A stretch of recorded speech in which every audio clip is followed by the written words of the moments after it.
Welcome to Training Tuesday for March 7th, 2023, and happy birthday to my husband, Jim. This week, I'm going to go over something that I don't show too often in Training Tuesday videos because it requires a lot of patience to do, and I'm sure that it's going to require a lot of patience for you to watch.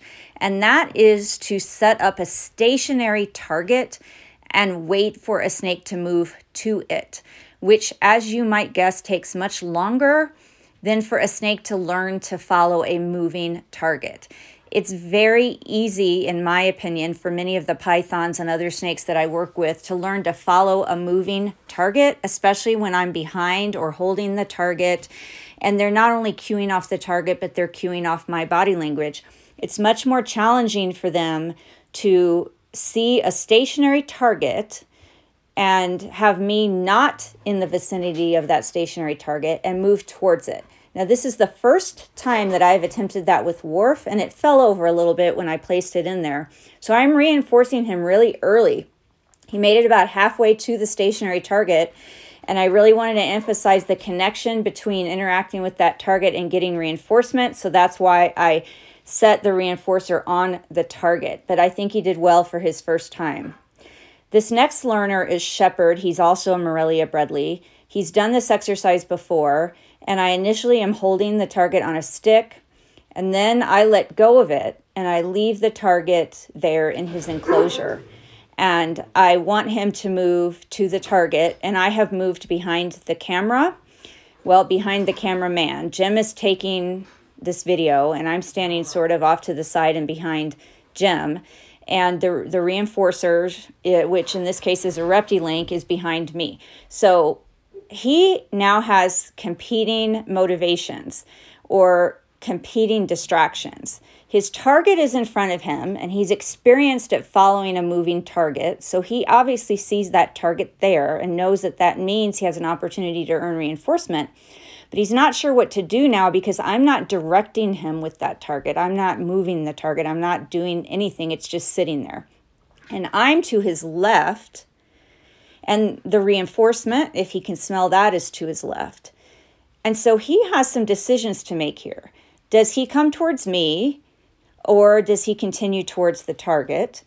And it takes patience on my part and patience on Jim's part. Thank you for holding the camera this long. And then it takes a lot of inhibitory control and impulse control and problem solving for Shepherd to decide what is the best course of action here. And he chooses wisely, and he moves in the direction of the stationary target. So when he gets almost there, I pick up the target again with my left hand, but I'm still standing at a 90-degree angle to him. And I want to make sure that I'm ready to reinforce him as soon as he shows me some substantial interaction with that target and movement towards that target. Now, I may have messed him up by moving. So I moved just to the left of the camera to put my hand on the end of the stick and be ready. And I think that then he focused on me again, which is absolutely normal, but that's okay. I don't do anything. I have my left hand on the very end of the target, and I'm still to Shepherd's left, and I don't have any food visible yet. It's in a container behind my right hand.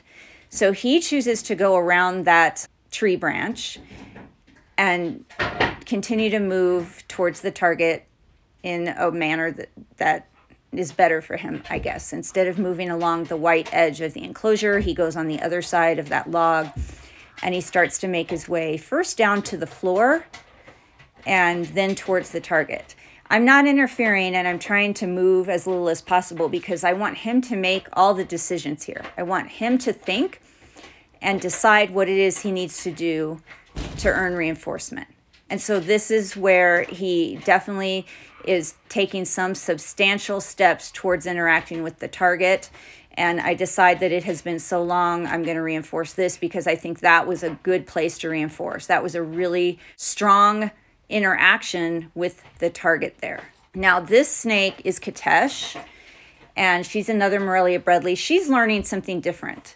She learned super quickly that the target meant that there was an opportunity to earn reinforcement, and she disassociated the food from the target on her own very quickly, whereas she would orient towards the target, but then immediately turn away from the target and look for me to deliver the food.